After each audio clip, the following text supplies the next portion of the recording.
28 मार्च 2020 ये वो तारीख है जब कलेक्टर के रूप में मनीष सिंह को इंदौर में पदस्थ किया गया था। तब से लगाकर आज तक कलेक्टर मनीष सिंह बिना रुके इंदौर जिले और इंदौर शहर का नेतृत्व करते आ रहे हैं।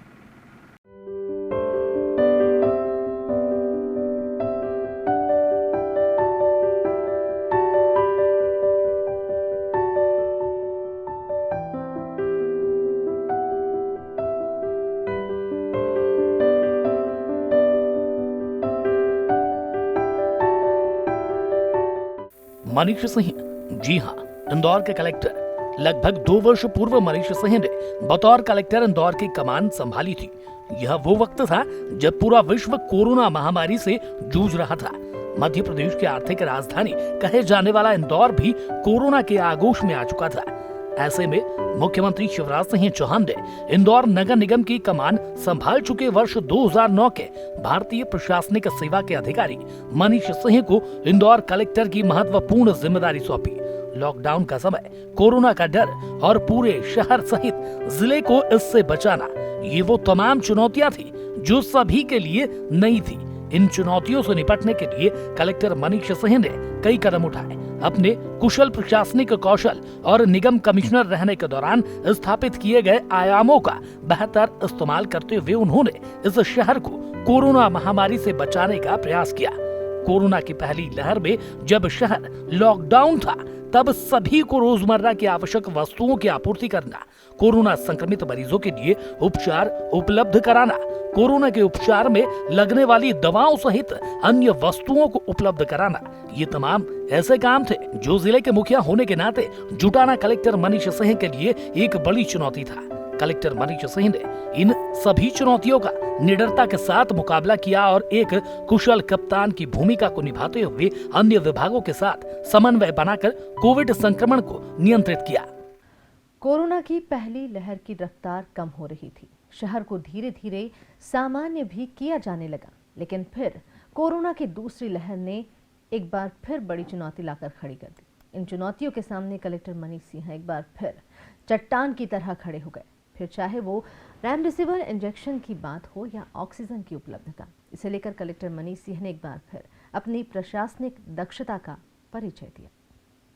कोविड की दूसरी लहर ने पूरे विश्व को हिला दिया था। इससे इंदौर शहर भी अछूता नहीं था। कोविड का संक्रमण कई लोगों को नील गया। ऐसे में जीवन रक्षक दवाओं की आपूर्ति में बाधा उत्पन्न होने लगी।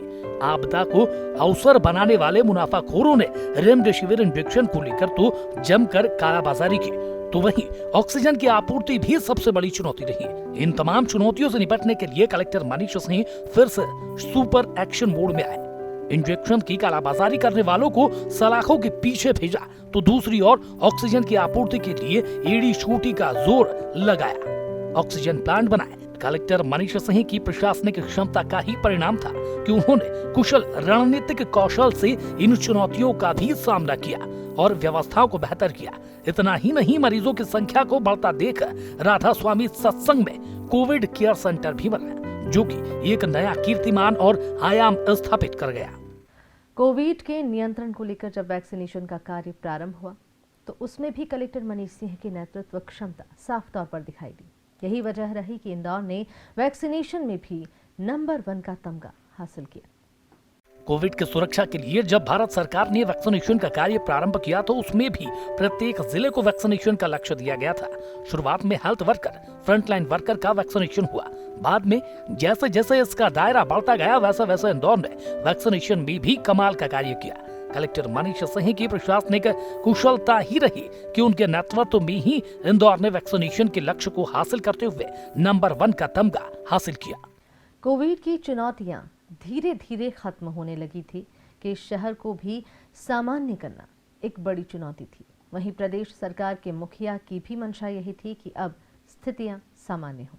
इस बीच कलेक्टर मनीष सिंह ने भूमाफियाओं को लेकर भी शिकंजा कसा और बरसों से विवादित रहे भूखंडों को लेकर उन्होंने पीड़ितों को न्याय दिलाया। इंदौर शहर में भूमाफियाओं का एक बहुत बड़ा मकड़जाल है, लेकिन कलेक्टर मनीष सिंह ने इस मकड़जाल को भी नस्त नाबूद करने में कोई कोर कसर बाकी नहीं छोड़ी। बात यदि अयोध्यापुरी की ही करें, तो यहाँ कलेक्टर मनीष सिंह की सख्ती दिखाई दी और उसी का परिणाम रहा कि लोगों को उनकी हक की जमीन मिल पाई।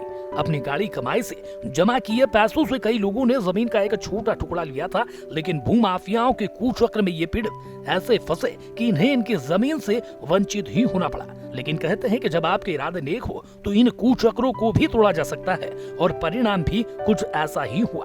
कलेक्टर मनीष सिंह के प्रयासों से पीड़ितों को उनकी जमीन का हक मिला।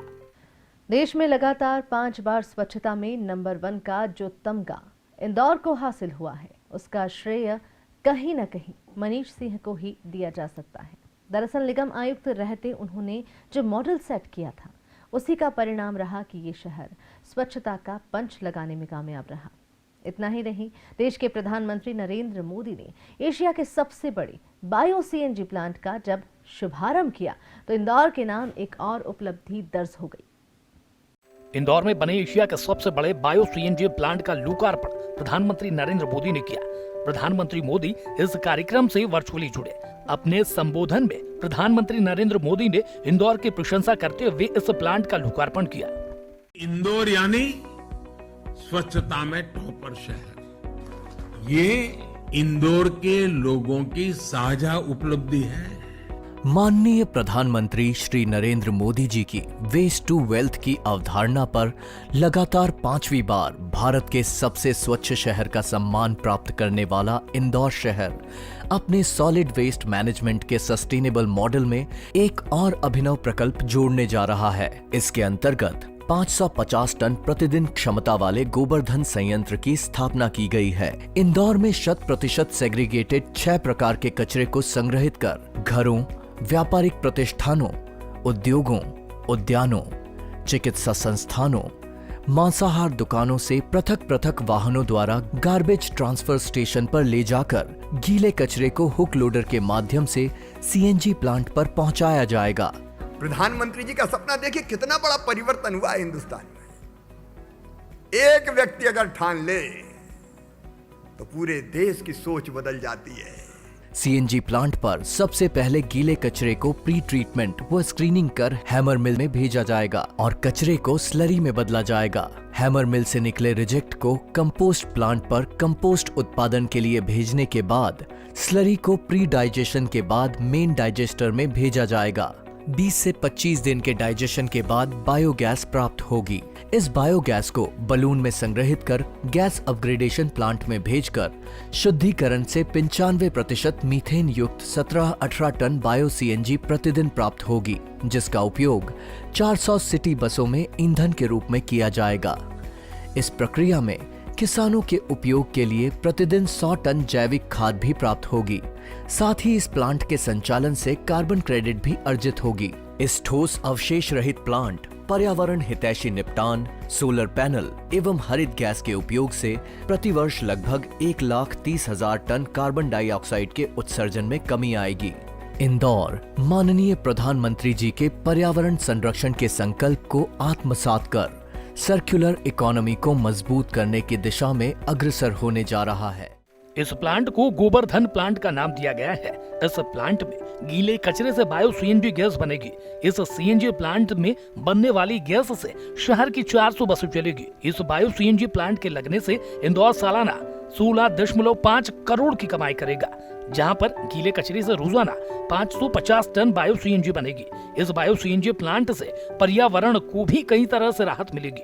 यहाँ ऑर्गेनिक कंपोस्ट तैयार होगा, जिसका फर्टिलाइजर के तौर पर खेतों में प्रयोग किया जा सकेगा।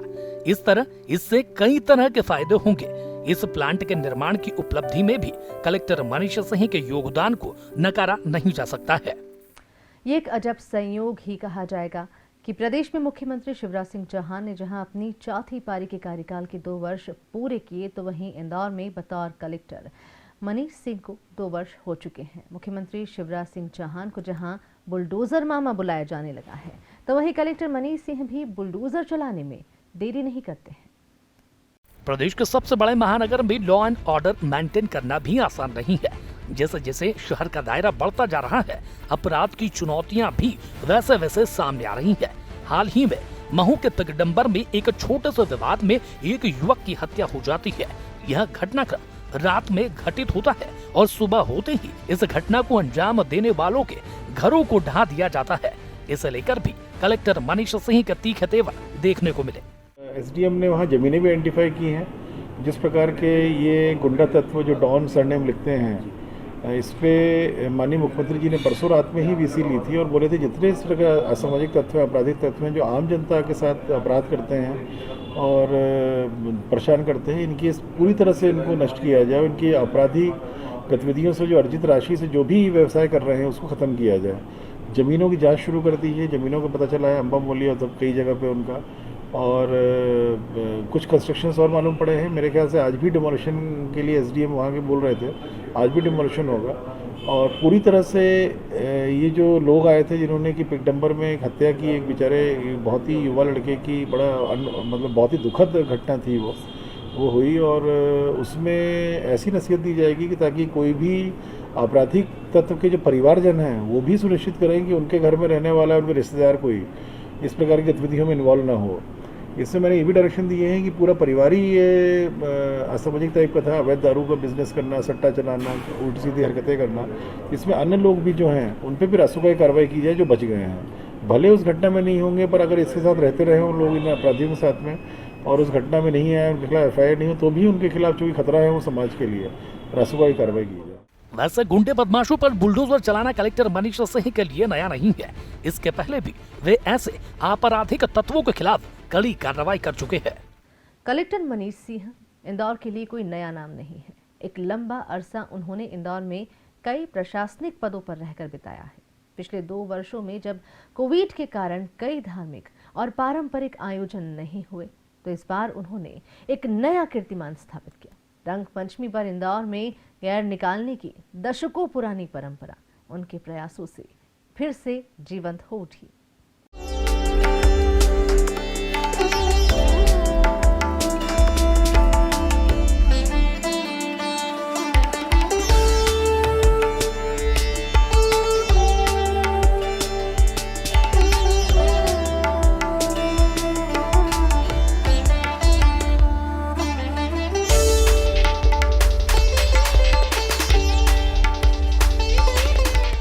दो वर्ष के इंतजार के बाद इंदौर का आसमान एक बार फिर 9 रंगों से सराबोर हो उठा। जी हां, कलेक्टर मनीष सिंह के प्रयासों से इंदौर शहर की एक पुरानी परंपरा जीवंत हो उठी। कोरोना काल के कारण 2 वर्षों से इंदौर में गेर नहीं निकल पाई। इस बार तो मुख्यमंत्री शिवराज सिंह चौहान की भी यही मंशा थी कि प्रदेश के लोग रंगों का यह महापर्व धूमधाम के साथ मनाएं। वैसे भी इंदौर में जिस मार्ग से गैर निकलती है वहां स्मार्ट सिटी प्रोजेक्ट के तहत निर्माण कार्य चल रहा है। ऐसे में संशय था कि इस बार भी रंग पंचमी पर गैर नहीं निकल पाएगी, लेकिन इस चुनौती को स्वीकार करते हुए कलेक्टर मनीष सिंह ने नगर निगम, पुलिस प्रशासन और गैर आयोजकों से तालमेल बैठाकर उसी परंपरागत मार्ग से गैर निकलवाई। परिणाम यह रहा कि लाखों लोग इस रंगारंग कारवां के साक्षी बने और इसका श्रेय कलेक्टर मनीष सिंह को दिया। कलेक्टर मनीष सिंह ने भी गैर के दौरान पूरे समय इस पर निगरानी रखी कि कहीं रंग में किसी तरह का भंग न पड़ जाए।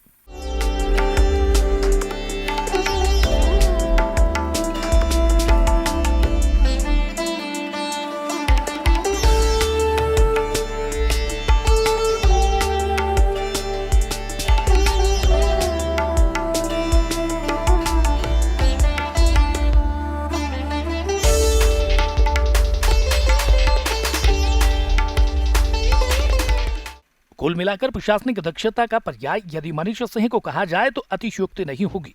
एक लंबे समय प्रशासनिक अनुभव, अनूठी कार्यशैली, कुशल रणनीति से ही मनीष सिंह जैसे व्यक्तित्व का निर्माण होता है। स्पेशल रिपोर्ट, डीजीआना न्यूज।